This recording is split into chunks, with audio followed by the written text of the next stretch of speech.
अर्चनास veg पाकशाला में आप सभी का बहुत बहुत स्वागत है। आज मैं राजस्थान की प्रसिद्ध खोवा रोटी बनाने जा रही हूँ। ये रोटी बहुत ही ज़्यादा स्वादिष्ट लगती है। इसे आटा गूंथते समय भी इसमें घी डाला जाता है और बनने के बाद में भी ऊपर से घी डाला जाता है और ये तरह तरह की डिज़ाइन में बनाई जाती है। और ये राजस्थानी जो लाल मिर्ची और लहसुन की जो चटनी होती है उसके साथ में तो ये बहुत ही ज़्यादा टेस्टी लगती है। तो चलिए स्वादिष्ट खोवा रोटी बनाना शुरू करते हैं। खोवा रोटी मोटी होती है तो जितनी रोटी हमें बनानी है हमें उतनी ही कटोरी आटा लेना होता है। 2 रोटी बनानी है तो हम 2 कटोरी भरकर आटा लेंगे और आटे के अंदर थोड़ा सा नमक डालेंगे स्वाद के अनुसार। अब इसमें हम देसी घी का मोयन डालेंगे। मोयन डालने से ये रोटी हम दूसरे दिन तक खा सकते हैं।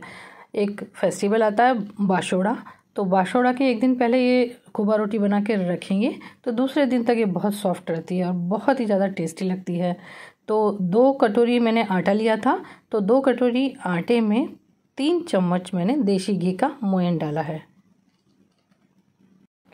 अब जब घी और नमक अच्छी तरह से आटे में मिल जाएगा तो थोड़ा थोड़ा पानी डालते हुए हम आटा गूंद लेंगे। आटा हमें ज़्यादा मुलायम नहीं गूंदना है, जैसे हम रोटी का आटा गूंदते हैं ना उससे कड़क थोड़ा आटा गूंदना है।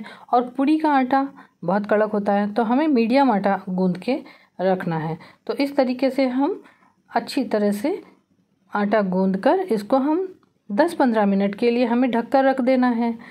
तो थोड़ी देर बाद में आटा मुलायम हो जाता है, तो इसके लिए थोड़ा कड़क आटा गूंदना है और हाथ से इस तरीके से उंगलियों के निशान लगाते हुए आटे को ढककर हम रख देंगे।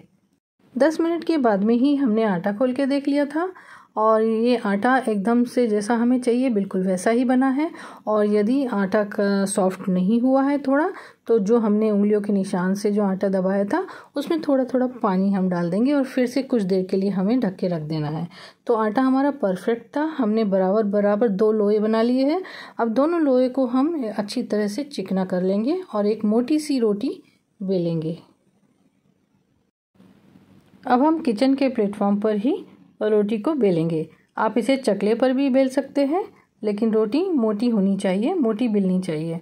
जितनी मोटी रोटी होगी उतनी अच्छी बनेगी और उतनी देर तक हमें सेकना भी पड़ेगा। तो मैंने इतनी मोटी रोटी बेल ली है।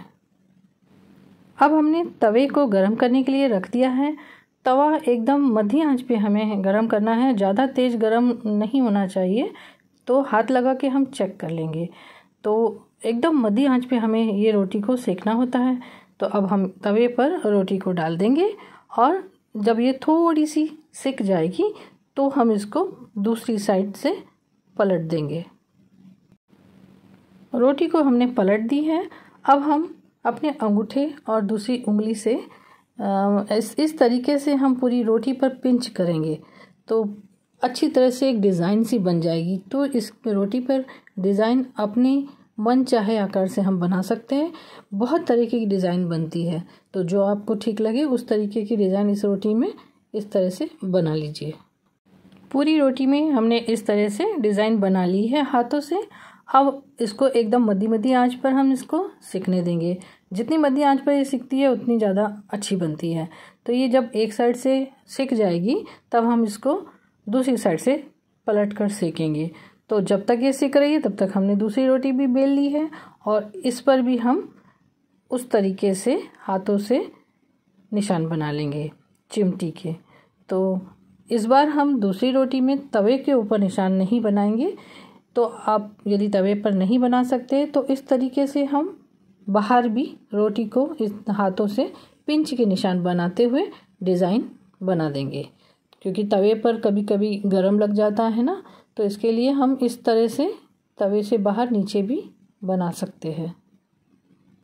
अब हम तवे वाली रोटी को पलट देंगे क्योंकि ये एक साइड से अच्छी तरह से मध्यम आंच में सिक चुकी है और दूसरी साइड से भी हमें अच्छी तरह से इसको सेकना है। जब ये थोड़ी ही देर में दूसरी साइड से भी सिक जाती है फिर हम इसको उतार लेते हैं। अब दूसरी रोटी को भी हम तवे पर डाल देंगे। आंच बिल्कुल मध्यम ही रहनी चाहिए और जिस तरीके से हमने पहले वाली रोटी मध्यम आंच पर सेकी थी ये दूसरी रोटी को भी हम उसी तरह से दोनों तरफ से उलट पुलट कर अच्छी तरह से सेक लेते हैं। जब ये एक साइड से सिक जाएगी तो दूसरी साइड से पलट कर इसको हम सेक लेंगे।